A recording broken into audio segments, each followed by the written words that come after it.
Magandang araw sa ating lahat.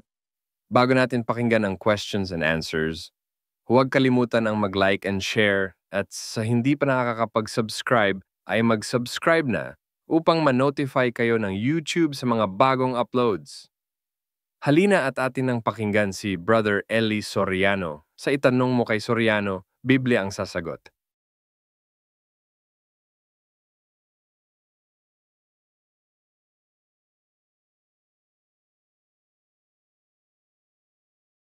Ang katanungan ko lang po ay bakit ipinagbawal kainin ng dugo at bakit po masama? Kasi po kapatid, ayon sa Diyos, ang dugo ay isang bagay na sagrado. Kasi po ang Biblia nagtuturo na ang dugo ay sagrado. Basahin natin ang Levitico 17. Sapagkat ang buhay ng laman ay nasa dugo at aking ibinigay sa inyo sa ibabaw ng dambana upang itubos sa inyong mga kaluluwa, sapagkat ang dugo'y siyang tumutubos dahil sa buhay. Kaya ang sagrado po yan ibinigay ng Diyos yan dugo, hindi para kainin. Sabi niya, ibinigay ko sa inyo sa dambana para pantubos ng inyong mga kaluluwa. Sa Israel po, meron silang dambana o altar kung saan inilalagay nila yung dugo ng hayop, ng kambing, ng baka, ng toro, at yun ay kanilang inihahandog sa Diyos bilang handog para matubos ang kasalanan ng tao. Yun po naman ang larawan ng dugo ni Kristo pagdating niya sa lupa, nung panahon niya, yung dugo niya ay natigis sa Kalbaryo. Basahin natin ang Hebreo 9:22. At ayon sa kautusan, ay halos masasabi kong lahat ng mga bagay ay nililinis ng dugo, at maliban na sa pagkabuhos ng dugo ay walang kapatawaran. Kita nyo, ayon sa kautusan, maliban na sa pagkabuhos ng dugo, walang kapatawaran. Kaya ang ama pumayag na ang kanyang anak ay patayin sa krus. Pakinggan nyo sa 20:28 ng Gawa. Ingatan ninyo ang inyong sarili at ang buong kawan na pinaglagyan sa inyo ng Espiritu Santo bilang mga tagapamahala upang pamahalaan ang iglesia ng Diyos na kanyang tinubos ng sarili niyang dugo. Ayan, inubos ng sariling dugo ang iglesia ng Diyos, ang sabi po sa Biblia. Doon sa isang salin, ingatan ninyo ang inyong sarili at ang lahat ng kabilang sa kawan, sapagkat inilagay sila ng Espiritu Santo sa inyong pag-iingat. Pangalagaan ninyo ang iglesia ng Diyos na kanyang tinubos sa pamamagitan ng kamatayan ng kanyang sariling anak. Nakita niyo po, maliwanag na yung pagkabuhos ng dugo ni Kristo, yun po ay naging kaligtasan para sa loob ng iglesia ng Diyos na sinasabi sa Biblia. Kaya yan pong dugo ay isang bagay na sagrado para sa Diyos. Alam nyo kapatid, huwag naman pong magagalit ang kahit na sino. Si Adan, inilagay sa halamanan ng Eden, sabi ng Diyos sa kanya dun sa Henesis, pakibasa mo nga kapatid na Luz, yung sinabi ng Diyos sa 2:16, patuloy. At iniutos ng Panginoong Diyos sa lalaki na sinasabi, sa lahat ng punong kahoy sa halamanan ay makakakain ka na may kalayaan. Datapwat sa kahoy ng pagkakilala ng mabuti at masama ay huwag kang kakain, sapagkat sa araw na ikaw ay kumain niyaon ay walang pagsalang mamamatay ka. Tingnan niyo ang sinasabi ng Biblia. Lahat ng puno makakain mo naman isa lang yung bawal kung sumumpong ang katakawan nitong si Adan, pati ba naman bawal, kinain mo pa Yung ibang mga tao ganito po wag naman magagalit Buti pa sa doktor naniniwala huwag kang kakain ng baboy, masama. Huwag kang kakain ng manok, masama. Huwag kang kakain ng hipon, masama. Bakit pag doktor ang nagbabawal, di natin tinatanong, bakit? Tinatanong ba natin doktor? Kasi alam natin, mas may alam yung doktor kesa sa atin. Ikaw, kahit na naniniwala ka sa doktor, pag sinabing bawal ang manok, hindi ka nakakain ng manok. Hindi mo naman tinanong kung bakit. Bakit naman ang Diyos ang nagbabawal? Tanong ka tayo ng tanong. Di ba? O, kaya naman, ang Diyos naman kasi justisya, kahit na siya otoridad, pwede naman natin siya tanungin. Anong tanong? Bakit po bawal ang dugo? Ayun ang sagot ng Diyos. Ang dugo, sagrado po para sa Diyos. Igalang natin yung kasagraduhang inilagay ng Diyos sa dugo. Yung dugo pala, larawan ng pagpapatawad natin. Sa pamamagitan ng dugo, nalilinis ang ating kasalanan. Kaya kung gusto nyo kumain ng tinumis, wala tayong magagawa. Nasa sa inyo po yun. Salamat. Ano pong magandang gawin ko para makamit ko ang buhay na walang hanggan ngayon? Nasa unang Korinto po, 15:1 hanggang 2. Ngayoy ipinatatalastas ko sa inyo, mga kapatid, ang ebanghelyo na sa inyo'y aking ipinangaral, na inyo namang tinanggap, na siya naman inyong pinananatilihan. Sa pamamagitan naman ito'y ligtas kayo, kung matiyaganin ninyong iingatan ang salitang ipinangaral ko sa inyo, maliban na kung kayo'y nagsisampalataya ng walang kabuluhan. Sa pamamagitan ng aral ng Ebanghelyo, sabi ni Pablo, na ipinangaral ko sa inyo, ligtas kayo. Kung matyagaan yung iingatan ng salitang ipinangaral ko sa inyo. Kaya kailangan po yung aral ng Ebanghelyo, matanggap natin, makinig po kayo ng makinig, matanggap nyo, tapos ingatan nyo, huwag nyo pong papabayaan, kasi pag pinabayaan mo, itatakwil ka rin O, ingatan natin. At sa pamamagitan nito, ang wika ni Pablo, maliligtas kayo. Kung iingatan nyo ang salitang ipinangaral ko sa inyo, maliban na kung kayo magsisampalataya ng walang kabuluhan. So, yan po ang paraan, yung aral ng Ebanghelyo. Kaya nag-aanyaya po kami sa mass indoctrination. Pakinggan niyo po yung aral ng Ebanghelyo sa kanyang kabuuan. Yung buong aral ng Ebanghelyo, ikaliligtas, ipinangangaral ko po yan sa buong mundo. Bakit po lahat ng relihiyon ay may kani-kanyang style ng pag-aabuloy? Nasa Bible po ba ito? Wala sa Bible lahat yung style na yan. Yang mga pinagkukuhan, mga ikapo, hindi naman batas ngayon yung ikapo. Batas yan sa Israel. Ang tanging nasa Biblia, yung sinasabi sa 2 Korinto 9:7. Sa panahong Kristiyano, ito ang batas na dapat masunod. Pakinggan mo, kapatid. Magbigay ang bawat isa ayon sa ipinasya ng kaniyang puso. Huwag mabigat sa loob o dahil sa pinipilit, sapagkat iniibig ng Diyos ang nagbibigay na masaya. Ayan, ang sabi sa Biblia, magbigay ang bawat isa ayon sa ipinasya ng kanyang puso. So, hindi po ito sa pilitan. Ito po ay nanggagaling sa puso ng nagbibigay. Hindi rin ito ikapo, kasi yung ikapo, may takdang presyo yun Ito wala Ang sabi, ayon sa pasya ng puso nung nagbibigay. Ganyan po yan, kapatid. Paano po ba yung mga sarado ang isip sa pakikinig ng aral ng Biblia? At ang pinaninindigan lang niya ay yung maling pananampalataya niya. Maliligtas po ba siya?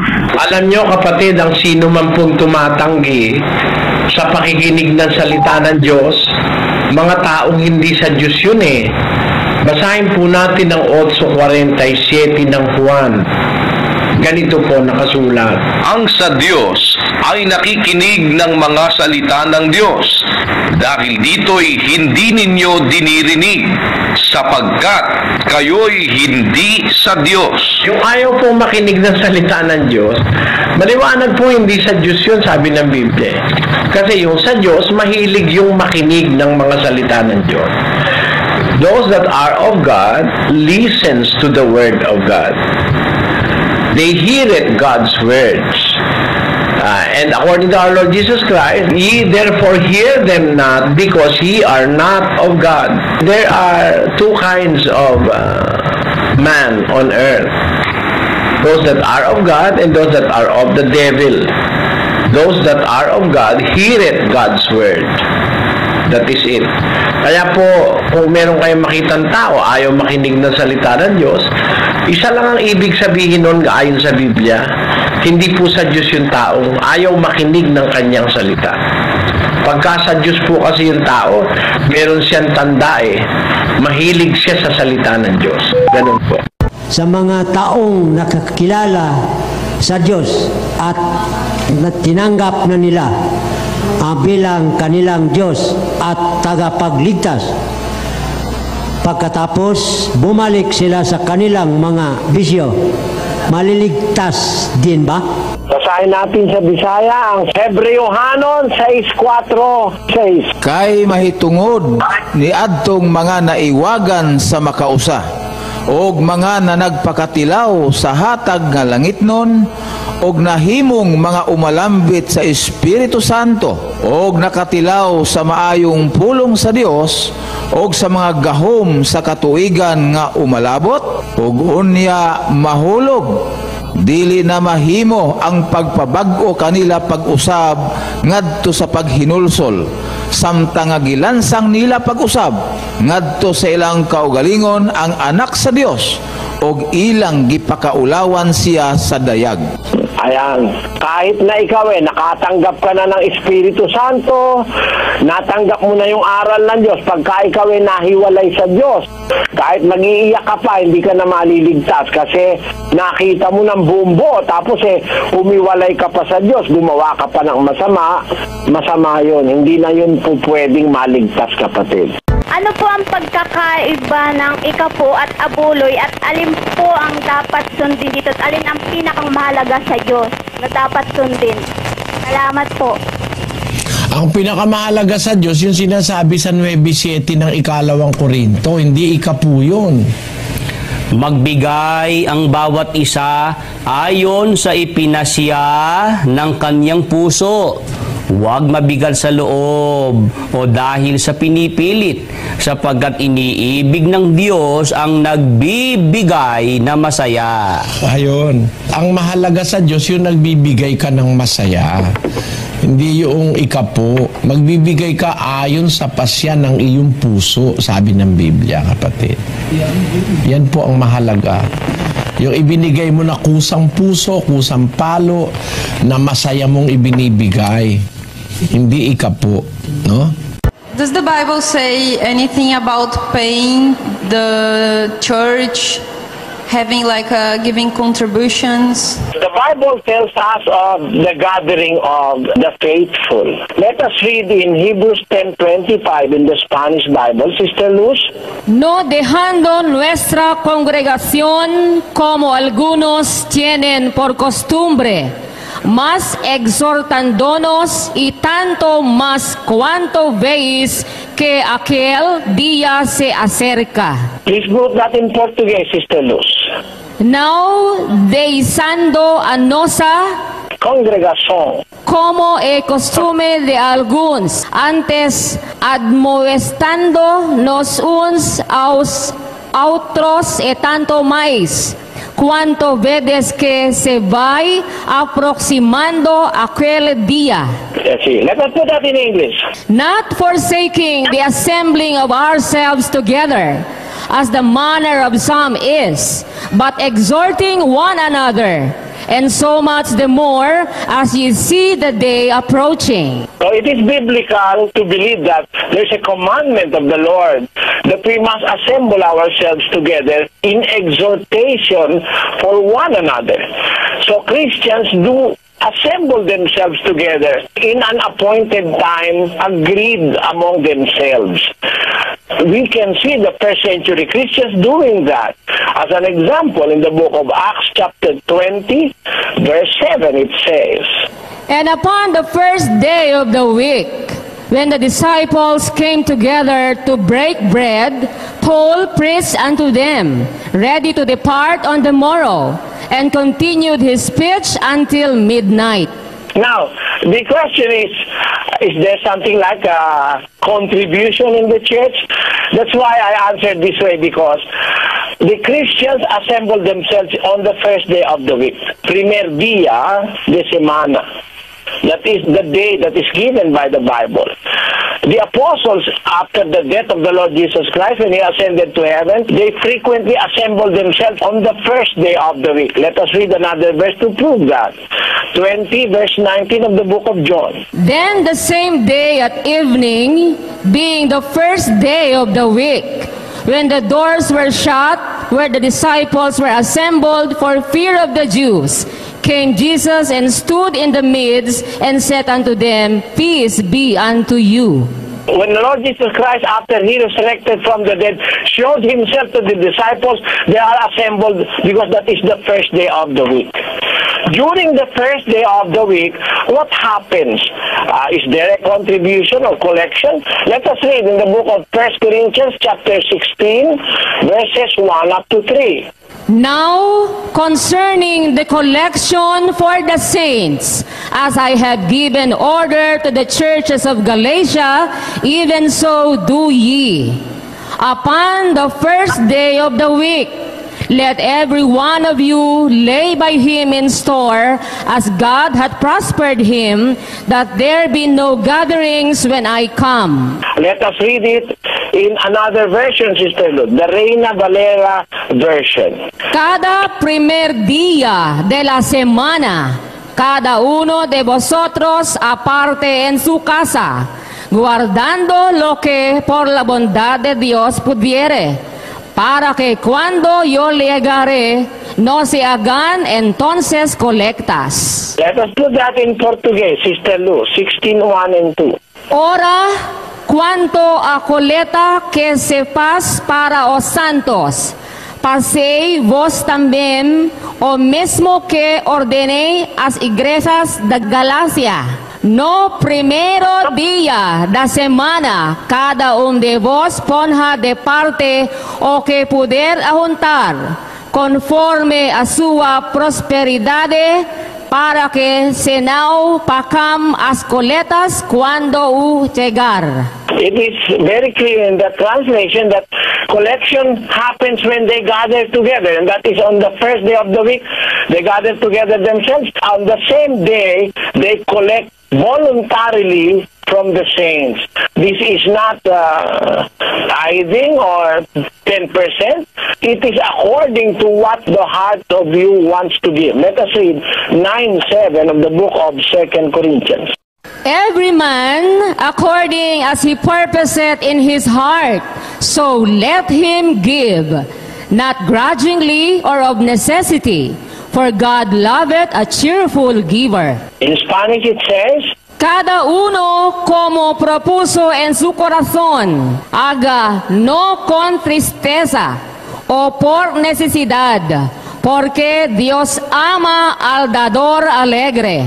Portuguese it says, cada contribua segundo propós no seu coração, não com tristeza ou por necessidade, porque Deus ama ao que dá com alegria. See, therefore, the Bible tells us that there really is a contribution. The Christians do gather, but they do not gather for the contribution alone. The collection is only a part, but the gathering entails a lot of things that must be done. Let us read 14:26 of the book of 1 Corinthians. Sister Luz? How is it then, brethren?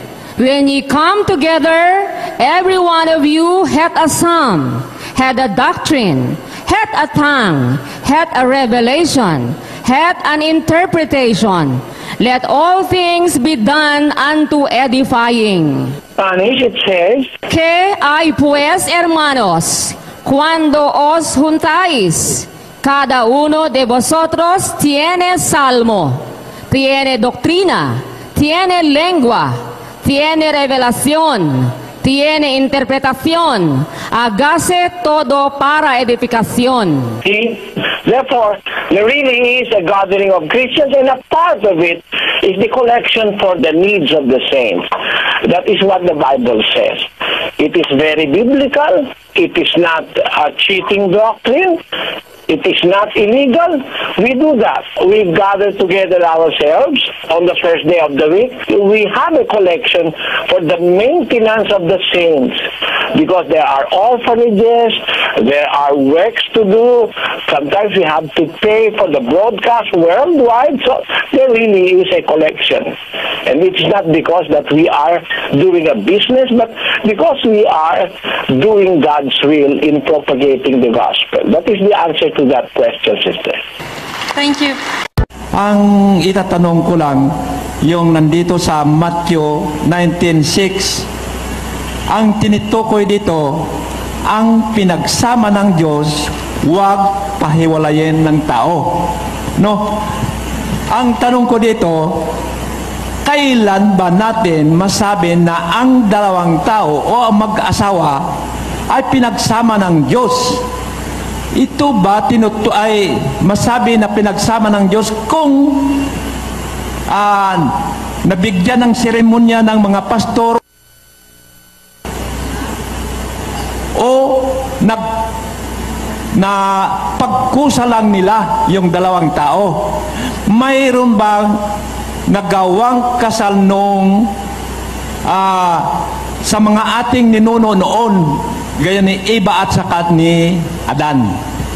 Alam po nyo kapatid, yung pinagsama ng Diyos, may paraan po ang Diyos para ang mga tao magkasama.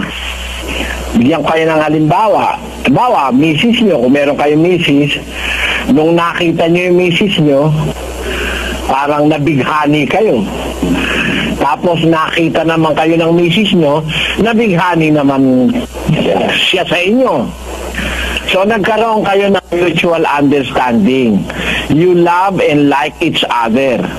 That is one way ng pagsasama ng tao na pinagsasama ng Diyos. Minsan sa kapalaran, nandun ka sa Pampanga, napunta ka ng Tagum. Sa Tagum ka nakapag-asawa. Bakit? Doon mo nakita yung nagpatibok ng iyong puso. Something like that.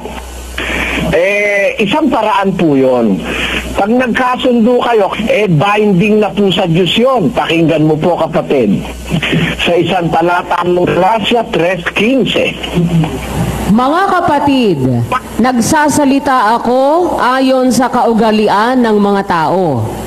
Bagamat ang pakikipagtipan ay gawa lamang ng tao, gayon may pagkapinagtibay, sino man ay hindi makapagpapawalang kabuluhan o makapagdaragdag man. Ayan, kahit na tao lang ang nagkasundo, it is binding in the eyes of God. Sabi niya, basahin natin sa Bisaya.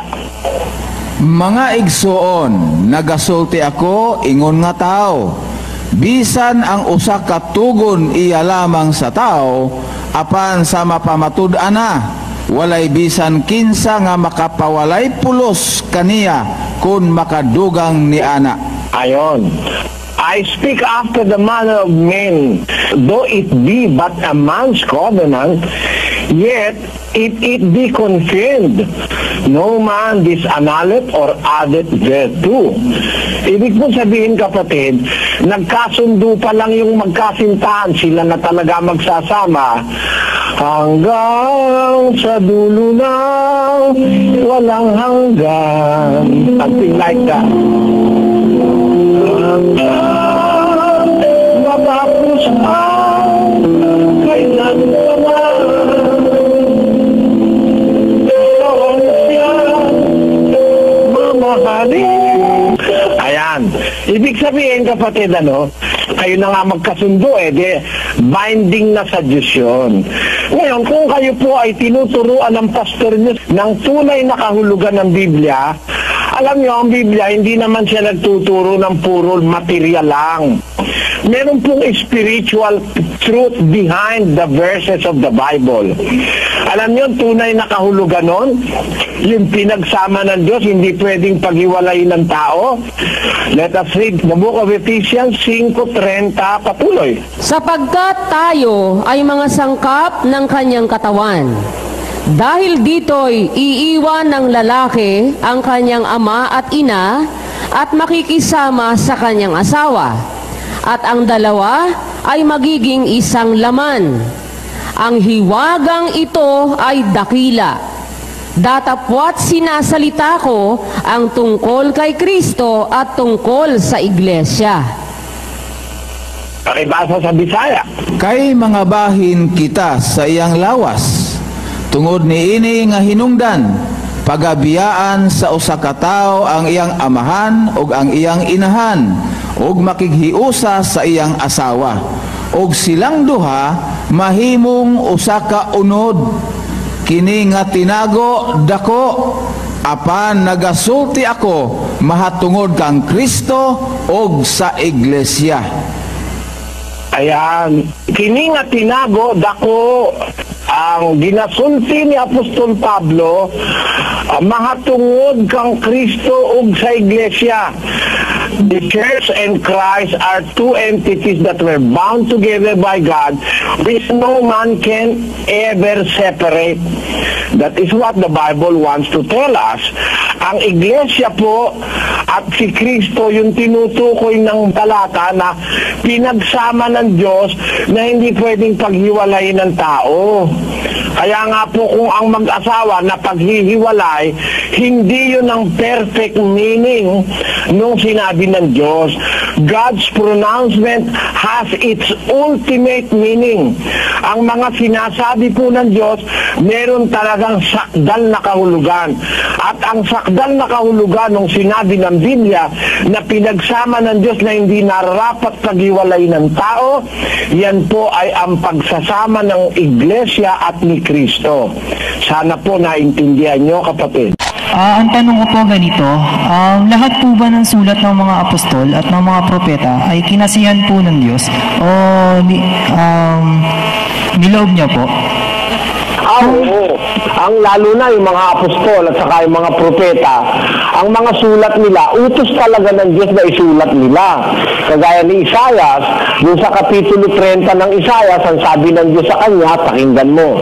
Ngayon yumaon ka, isulat mo sa harap nila sa isang tapyas na bato, at ititik mo sa isang aklat upang manatili sa panahong darating na walang hanggan.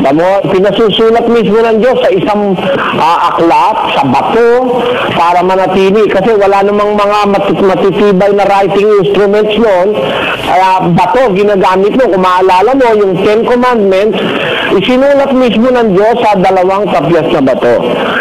Kaya nung pinasusulat si Isaias, sabi ron, go, write it before them in a table, and note it in a book, that it may be for the time to come forever and ever. Sa mga apostol naman, ang sabi naman ni Pablo sa unang Korinto 14:37, ganito, pakinggan mo.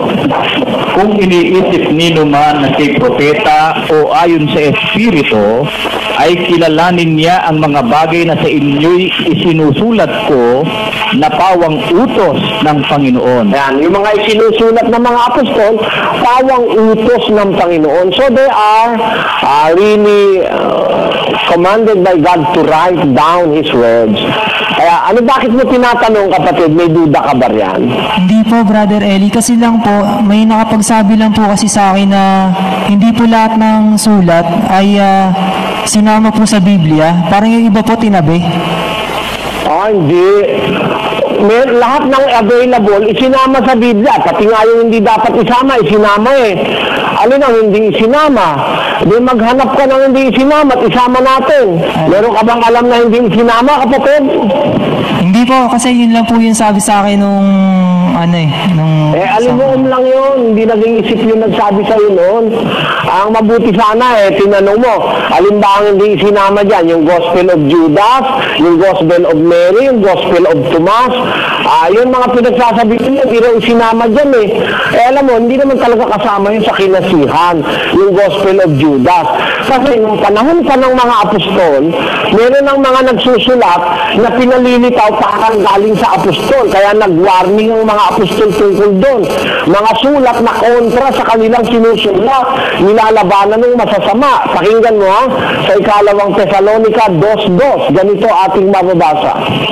Upang huwag kayong madaling makilos sa inyong pag-iisip at huwag din naman kayong mapagabag maging sa pamamagitan man ng Espiritu o sa pamamagitan ng salita o sa pamamagitan ng sulat na waring mula sa amin. Merong mga nagpapanggap na sumusulat at pinalilitaw galing sa mga apostol yun.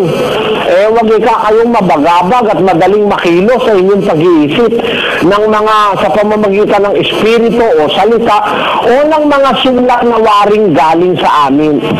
Hindi totoo yun. Noon pa, meron na talagang mga sumusulat. Kaya ngayon may natutuklas ang mga sulat sa kontra nung sinasabi ng mga apostol. Kasi panahon pa ng mga apostol, may nagsusulat na talaga ng ganun. Mga turong hindi kilala ang tawag ni Pablo ron. Pakinggan mo sa isang talata ng Hebreo. Ganito ang ating mababasa.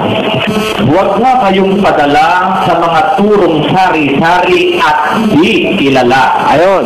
Bagang wika kayong padadala sa mga turong sari-sari at hindi kilala. Bakit? Ang kilalang turo, yung sa kay Kristo at mga apostol sa loob ng iglesia. Merong mga nanggugulo, nagtuturo ng iba. Meron din silang sinusulat. Kaya ang sabi ni San Pablo, dun sa 1:6 ng Galacia, ganito, kapatid. Ako'y namamangha na kay dalhin ninyong nagsilipa sa ibang ebanghelyo buhat sa tumawag sa inyo sa biyaya ni Kristo. Ayun, merong mga ibang ebanghelyo, another gospel. Kaya ang sabi ni Pablo sa Corinto, pag may dadating na another gospel, itakwin nila sa 2 Corinto 11:4. Sapagkat kung yaong paririto ay mangaral ng ibang Jesus na hindi namin ipinangaral, o kung kayo'y nagsisitanggap ng ibang espiritu na hindi ninyo tinanggap, o ibang ebanghelyo na hindi ninyo tinanggap, ay mabuting pagtiisan ninyo. Ano? Sabi ng mga apostol, baka may mga ngaral sa inyo, ibang Jesus, ibang ebanghelyo, ibang espiritu. Kasi panahon pa nila, meron na talagang gano'n, nagpapanggap. Sumusulat, pinalilitaw sa mga apostol din galing. Niloloko yung mga kapatid sa iglesia. Ganyan yan, kapatid. Kaya, kung meron mang hindi nakasama riyan, talagang hindi kasama sa ebanghelyo kasi mga isinulat ng mga impostor noong pang panahon ng mga apostol. Kaya nga nung natutuwa ako nung nag-imbestiga raw tungkol sa Gospel of Judas, natagpuan daw na ito'y authentic din dahil noong pa raw talaga ito, libo-libong taon na rin daw itong edad nito. Kahit kasi kasabay nga nung sa mga apostol sinasabi ng mga apostol, may nagsusulat na nagpapanggap na waring galing sa amin, sabi. Kasama din yung Gospel ni Judas. Ganyan yan, kapatid. Tungkol po dun sa pagsusuot po ng alahas, pwede paliwanag lang po kung bakit mahigpit yung pinagbabawal sa yung mga kapatiran. Yan po ay naging dahilan ng pagkasumpa ng Diyos sa Israel. Basahin natin ang 3 ng Isaiah. Bukod dito'y sinabi ng Panginoon, sapagkat ang mga anak na babae ng Siyon ay mga mapagmataas at nagsisilakad na mga may kapalaluan at mga matang nakairap na nagsisilakad at nagsisikendeng habang nagsisiyaon at nagpapakalatis ng kanilang mga paa. Kaya't papaglalangibin ng Panginoon ang baon ng ulo ng mga anak na babae ng Siyon at huhubdan ng Panginoon ang kanilang mga lihim na bahagi.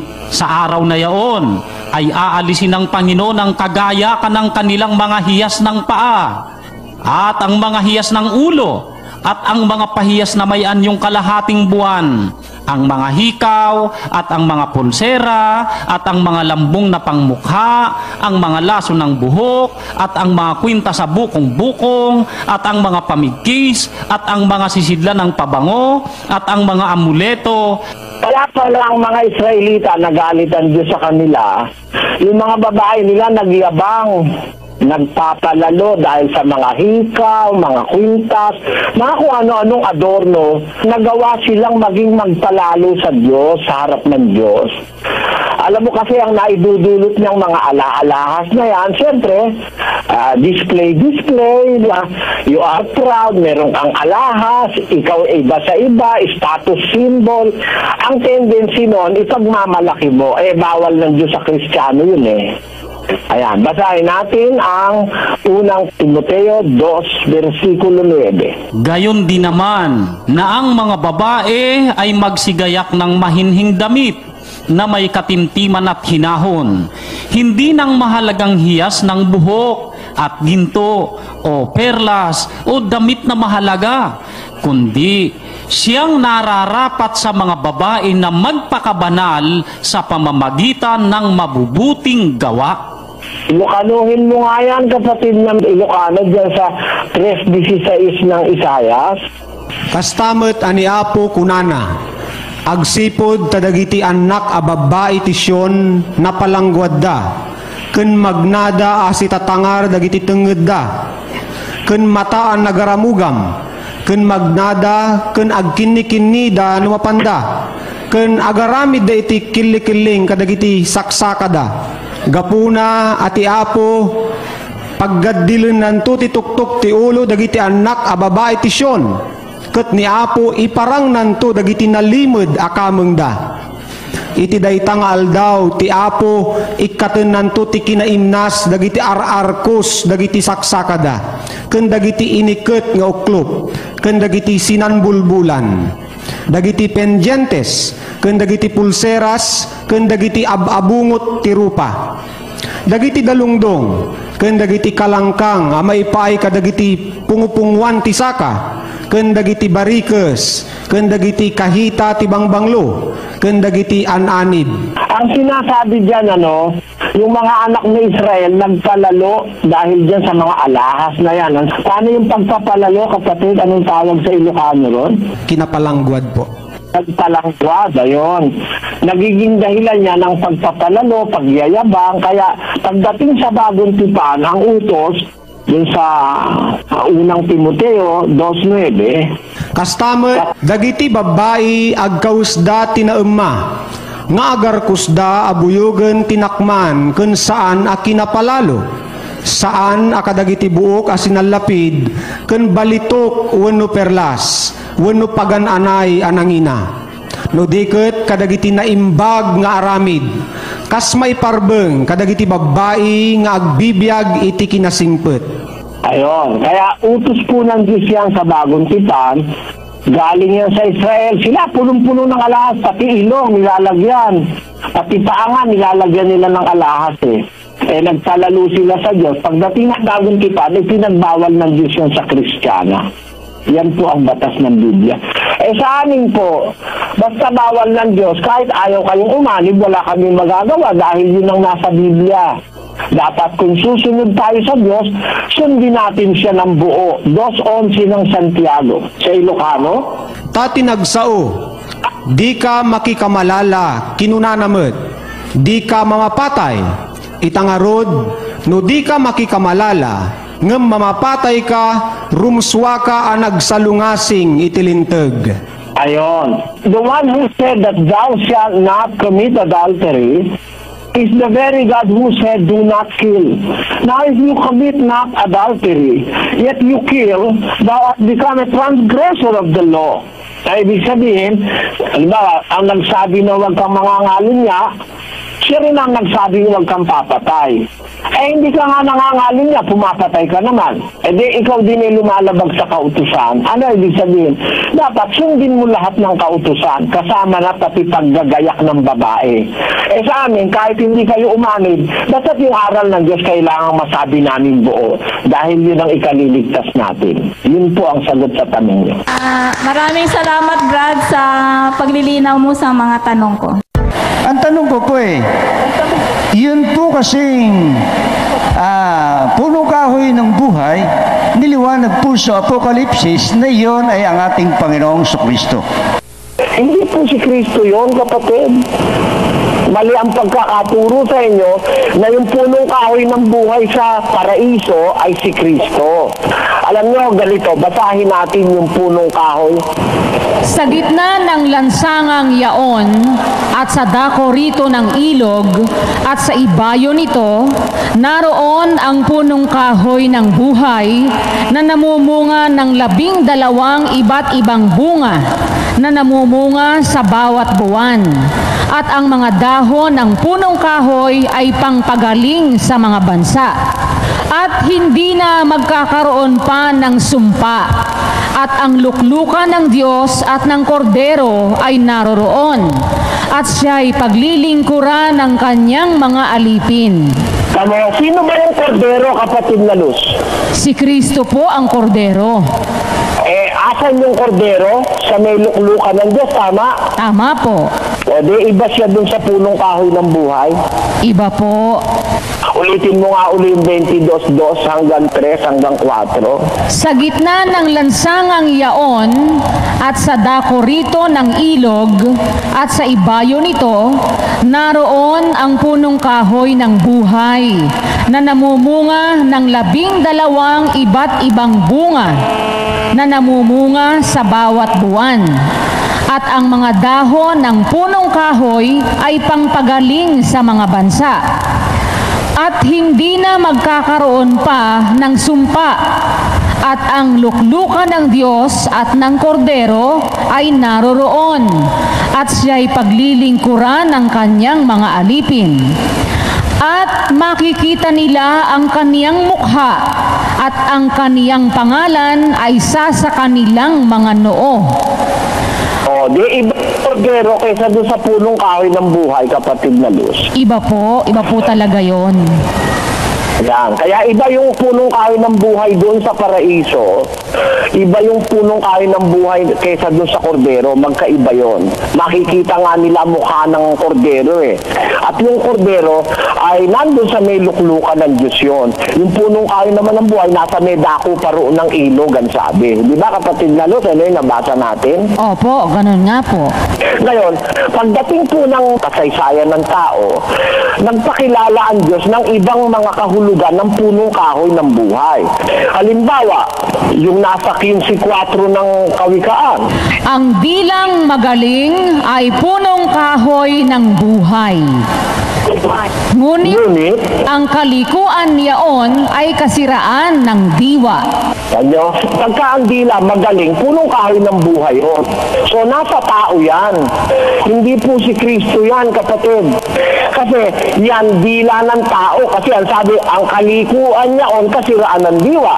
Hindi naman ganun ang wika ang dila ni Kristo na may kalikuan eh. Walang nasumpungan daya sa kanyang bibig. Pero pag ang tao ay may magaling na dila, punong kahoy ng buhay yun, yung dila na yun. Marami pong kahulugan ng punong kahoy ng buhay sa Biblia. Ang mga ngaral pwede rin pong tawaging punong kahoy ng buhay. Kasi ang mga ngaral inihalimbawa sa isang punong kahoy. Sa kanilang bunga, yung makikilala sila. 7:16 ng Mateo. Kaya marami pong kahulugan ang mga salitang punong kahoy ng buhay sa Biblia. Pwedeng mga hulugan niya ng isang tao na may bilang magaling. Pwede rin mga hulugan niya ng isang literal na puno kagaya dun sa Eden. At pwede rin mga hulugan niya ng isang espiritual na puno kagaya nung nasa Apokalipsis. Yan po ang sinasabi ng Biblia na dapat nating intindihin. Ang kaligtasan po ba ay nawawala sa isang tao? Ang kaligtasan ba ay nawawala po? Nawawala? Opo. Alam mo, kapatid, yung paniniwala ng once saved, always saved. Naligtas ka na ngayon. Kahit mangalunya ka, pumatay ka, magnakaw ka, magdrugs ka, kasi naligtas ka na, ligtas ka na forever. Wala sa Biblia yun. In fact, walang sitas na ganun. Once saved, always saved. No. Maiwawala ng tao ang kaligtasan. Pwede mong maiwala yun eh. Pakinggan mo, sabi sa Kolosas, ha? Kolosas 1:13. Na siyang nagligtas sa atin sa kapangyarihan ng kadiliman. Ligtas na ito, mga taga-Kolosas. Naligtas na sila. Sabi ni Pablo sa mga taga-Kolosas, siya ang nagligtas sa atin sa kapangyarihan ng kadiliman. Ligtas na sila, hindi pa. Past tense na yun eh. Nagligtas sa atin. Who saved us from the power of darkness. Ligtas na sila, no? Mawawala pa ba yung kaligtasan nila?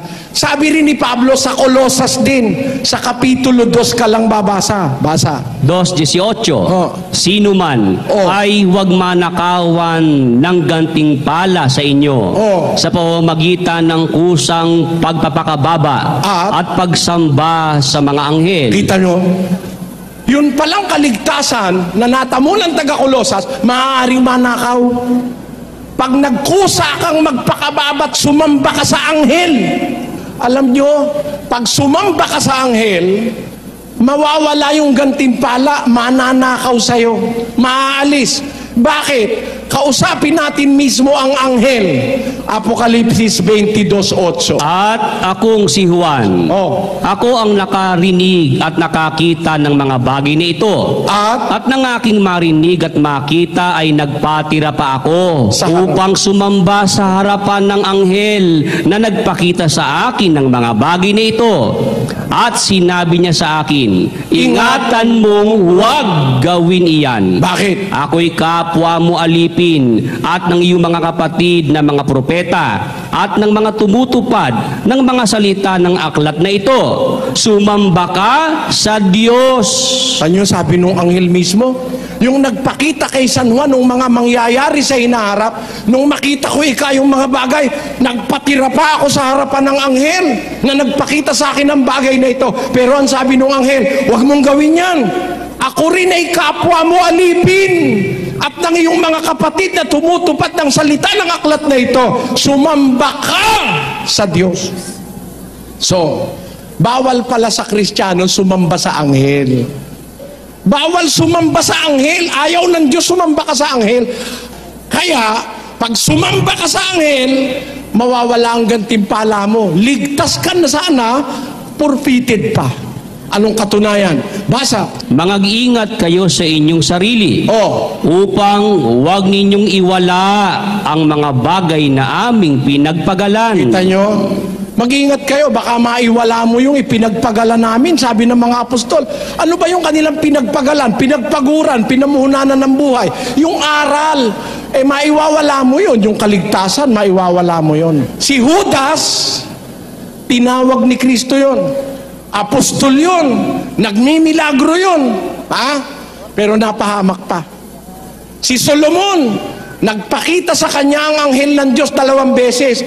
Siya ay pinahiran ng langis. Naging pinakamatalinong tao si Solomon. Pero alam mo ba ang sabi ng Diyos kay Solomon? Basa, 28:9 ng unang kronika. At ikaw, Solomon, na aking anak, kilalanin mo ang Diyos ng iyong ama. At paglingkuran mo siya ng sakdal na puso at ng kusang pag-iisip, sapagkat sinasaliksik ng Panginoon ang lahat na puso at naaalaman ang lahat na akala ng pag-iisip. Kung iyong hanapin siya, ay masusumpungan siya sa iyo. Ngunit kung pabayaan mo siya, kanyang itatakwil ka magpakailanman. Nawawala o hindi?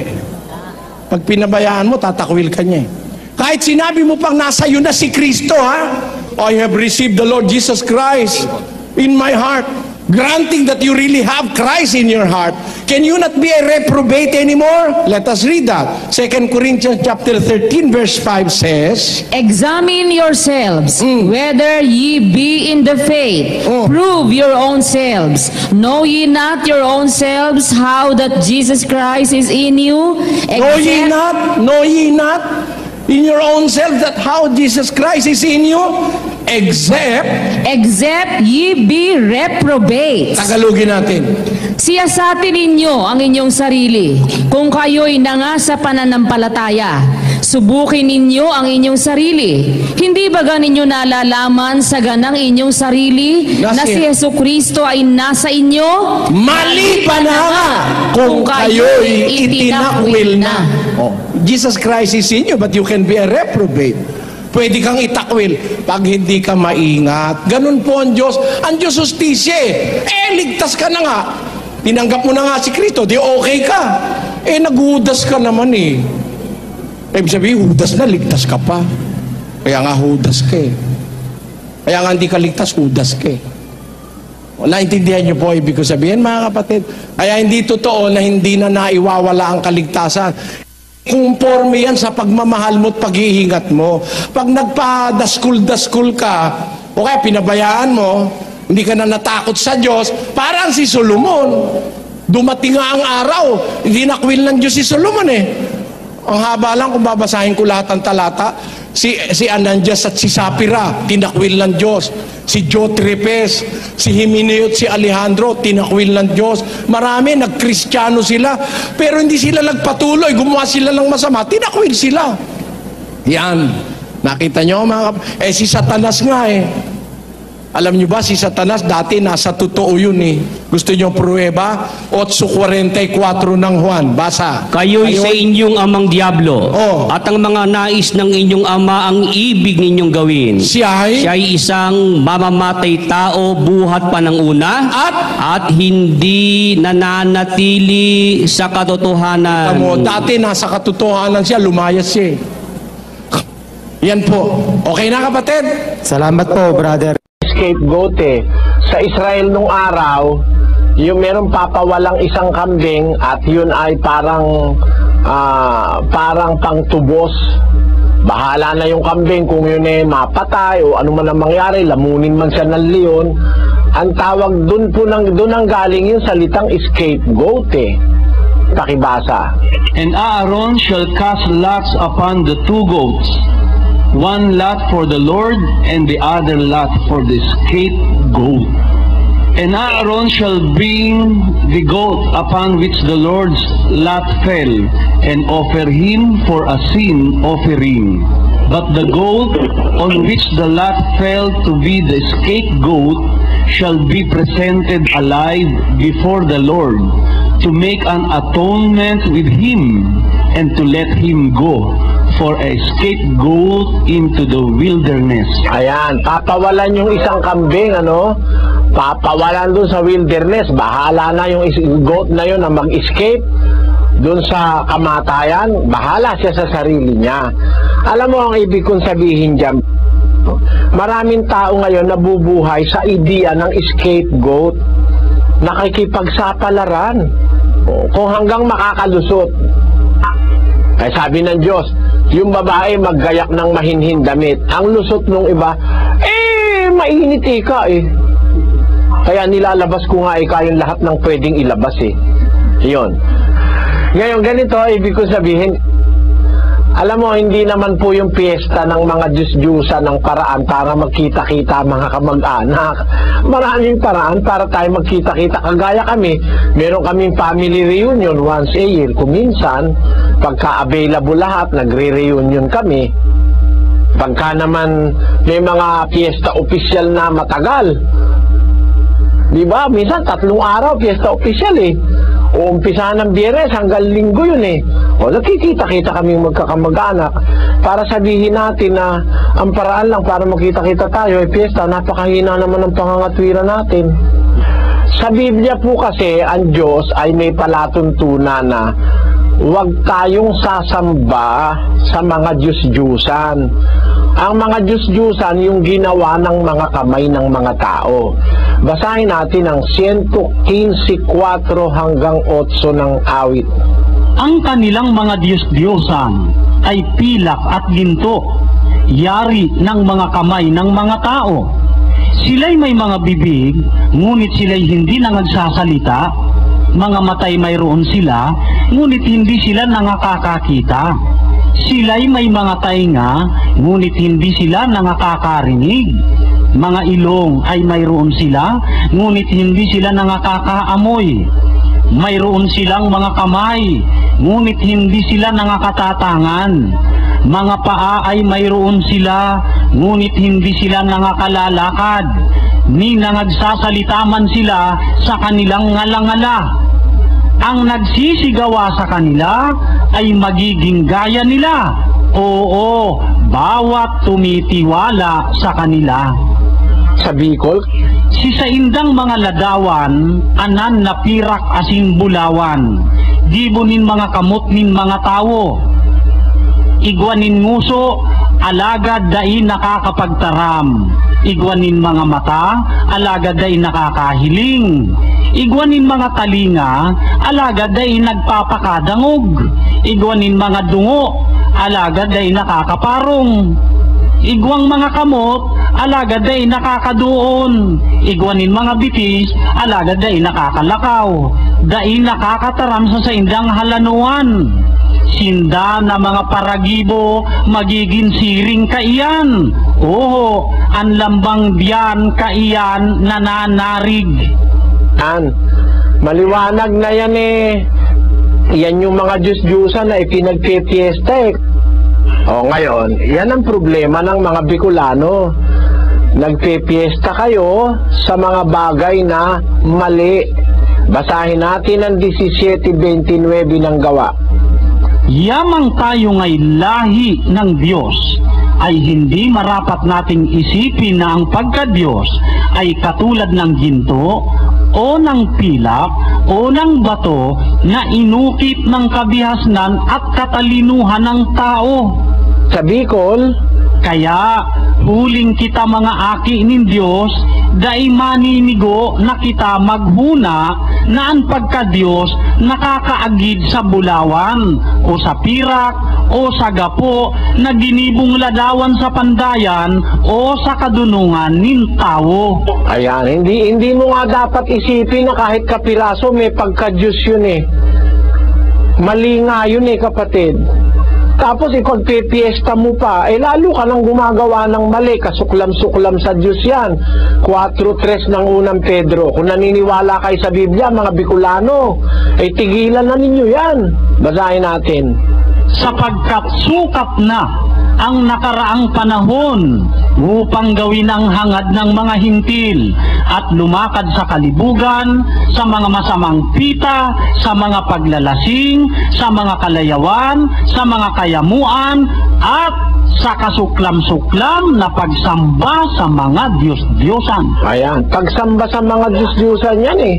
Sa Bicol, ang sabi dyan, hulita, igo na ang panahon na nakaagi na sa paggibukan maot nin mga hintil, asin sa paglakaw sa karumputan, sa mga hurot, sa mga pagbuburat, sa mga pagpauyon, sa mga pagpagutid, asin mga makababalding pagsamba sa ladawan. Liwanag yan, makababalding pagsamba sa ladawan. Kaya bawal po ng Biblia yan. So anumang mga gawaing nakaukol dyan, masama po sa Diyos yan, kapatid. Tutul ba tayo sa Biblia? Hindi ko naman Biblia yan, Bicol yan eh. Sa inyong Biblia yan, pag ayaw nyong maniwala dyan, wala na po akong magagawa sa inyo. Yung kaibigan ko, nagbigay siya ng talata din, kaisa-isang talata. Ang talata po ay 1 John 5:7. For there are three that bear record in heaven, the Father, the Word, and the Holy Ghost, and these three are one. Yan ba yung sinasabi mong talata, kapatid? Opo, tama po. Alam mo, kapatid, ikinalulungkot kong sabihin, wala sa original na Biblia yan. Wala sa Greek yan, wala sa Greek. Remember that the New Testament was translated and written in Greek. Pero wala sa Greek yan. Kaya mas maraming mga salin ng Bibliang Ingles, wala yan eh. Isa-isahin natin yung salin ng Bibliang Ingles, Sister Luz, pakibasa mo lahat halos. New International Version, for there are three that testify. Revised Standard Version, and the Spirit is the witness, because the Spirit is the truth. The American Standard Version, and it is the Spirit that beareth witness, because the Spirit is the truth. Sa New World Translation, for there are three witness bearers. New International Reader's Version, there are three that give witness about Jesus. New International Version UK, for there are three that testify. New Living Translation, so we have these three witnesses. New American Standard Bible, for there are three that testify. Ibig lang sabihin, kapatid na Luzano, mas marami yung English translation na nagsasabi na there are three that bear witness. The Spirit bear witness, pero wala yung Word and the Holy Ghost. Wala yun. Mapapansin mo, kapatid, na yan ay talata, kung titignan mo sa Greek scriptures or manuscripts, when we say manuscripts, yon ay mga sulat kamay pa na ginawa nung una pa, nung wala pang maraming relihiyon sa mundo. Manuscripts yon na isinulat kamay ng mga tagapagsalin ng Biblia. Ang makikita mo, kapatid, wala yun. Wala yung Ama, Anak, at Espiritu Santo. Wala. Ngayon, nandun man halimbawa, no? Hindi naman tayo makakatutuli. Meron talagang Ama, meron talagang Anak, may Espiritu Santo. At ang tatlong ito ay nagkakaisa. These three are one. Hindi ibig sabihin na yung Ama, yun din yung Anak, at yung Anak, yun din yung Espiritu Santo, at yun din ang Ama. Mali yun, kapatid. Alam mo kung bakit? Disiplinado tayo ng kaalamang itinuro ni Kristo. Sabi ni Kristo, Gis 29 ng Juan, pakinggan mo. Ang aking Ama na sa kanila ay nagbigay sa akin ay lalong dakila kaysa lahat, at hindi sila maaagaw ninuman sa kamay ng Ama. Sabi ni Kristo, ang Ama raw dakila kaysa lahat. Ibig sabihin, mas dakila pa kaysa sa Kanya. 14:28. Narinig ninyo kung paanong sinabi ko sa inyo, papanaw ako at paririto ako sa inyo. Kung ako'y inyong iniibig, kayo'y mga gagalak dahil sa ako'y pasa sa Ama, sapagkat ang Ama ay lalong dakila kaysa akin. Kamo, mas dakila pala yung Ama sa Kanya. Kung siya rin yung Ama, ba't naman niya sasabihin mas dakila yung Ama sa Kanya? Siya rin pala yung Ama. So, mas dakila sa lahat yung Ama, mas dakila sa Kanya. Mas dakila rin ba sa Espiritu Santo? Basahin natin sa 13 ng Juan pa rin. Katotohanang sinasabi ko sa inyo, ang alipin ay hindi dakila kaysa kanyang Panginoon, ni ang sinugo man ay dakila kaysa nagsugo sa kanya. Hindi pwede na ang alipin mas dakila sa Panginoon niya. Hindi rin naman pwede na yung isinugo mas dakila pa sa nagsugo. Ano ibig sabihin? Mas dakila yung nagsusugo kaysa sa sinusugo. Isinusugo ng Diyos ang Espiritu Santo kapatid. Nababasa sa Biblia, sinusugo ng Diyos ang Espiritu Santo. Basahin natin ang pruweba. Ganito ang ating mababasa sa 14:26 ng Juan. Datapwat ang mga aaliw sa makatwid bagay ang Espiritu Santo na susuguin ng Ama sa aking pangalan. Sinusugo ba ang Espiritu Santo? Isinusugo ba ng Ama? Isinusugo. So, mas dakila ang Ama kaysa sa Espiritu Santo. Wala ka namang mababasa sa Biblia na ang Ama isinusugo naman ng Espiritu Santo. Wala ka ring mababasa sa Biblia na ang Ama isinusugo rin ni Kristo. Para sila'y pantay. Wala nun. Iisa lang yon. Ang Ama lang ang nakakapagsugo kay Kristo at sa Espiritu Santo. Ano ibig ko sabihin? Mas dakila ang Ama kaysa dun sa Kristo, kaysa sa Espiritu Santo. So, hindi siya yon. Ngayon, ang problema nung iba nagbabasa ng Biblia, ang sabi raw, ako at ang Ama ay iisa. Ang tatlong nagpapatotoo, iisa. These three are one. Ibig ba sabihin nung iisa, siya rin? Basahin nga natin ng Mateo 19, kapatid na Luz, versikulo 5. At sinabi, dahil dito'y iiwan ng lalaki ang kanyang ama at ina, at makikisama sa kanyang asawa, at ang dalawa ay magiging isang laman. Kaya nga, hindi na sila dalawa, kundi isang laman. Ang pinapagsama nga ng Diyos ay huwag papaghiwalayin ng tao. Ayun, maliwanag. Yung palang mag-asawa, isa lang pala yun. Sislos no? Po. Yung palang dalawa, pwedeng maging isa. Parang yung mga Kristiyano, Galacia 3:29. At kung kayo'y kay Kristo, kayo nga'y binhi ni Abraham at mga tagapagmana ayon sa pangako. 28. Walang magiging Hudyo o Griego man. Walang magiging alipin o malaya man. Walang magiging lalaki o babae man. Sapagkat kayong lahat ay iisa kay Kristo Jesus. Lahat pala ng Kristiyano ay iisa. Pero hindi ako si Sislus. Payag ka ba, Sislus?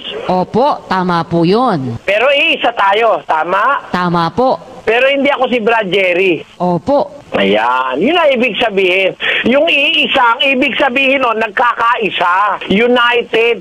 Hindi ibig sabihin, iisa tayo, ako rin ikaw, ikaw rin ako. Basa, 17:11 ng Juan. At wala na ako sa sanglibutan. at ang mga ito ay nasa sanglibutan. At ako'y paririyan sa iyo, Amang Banal. Ingatan mo sila sa iyong pangalan, yaong mga ibinigay mo sa akin, upang sila'y maging isa na gaya naman natin. Pag iningatan tayo ng Ama, di ba tayo magiging isang lahat? Sabi ni Kristo, upang sila'y maging isa, gaya naman natin. Paano ba ang pagiging isa ng Ama at saka ng Anak? Gaya ng pagiging isa ng lahat ng mga Kristiyano. Ikaw at ako iisa, pero hindi ikaw ako at hindi ako ikaw. Ganon din yung Ama. Iba yung Ama sa Anak, pero iisa sila. Amen? Naintindihan mo, kapatid? Opo, kayo naman po. Maraming salamat sa mga nanood at sumuporta sa aking channel.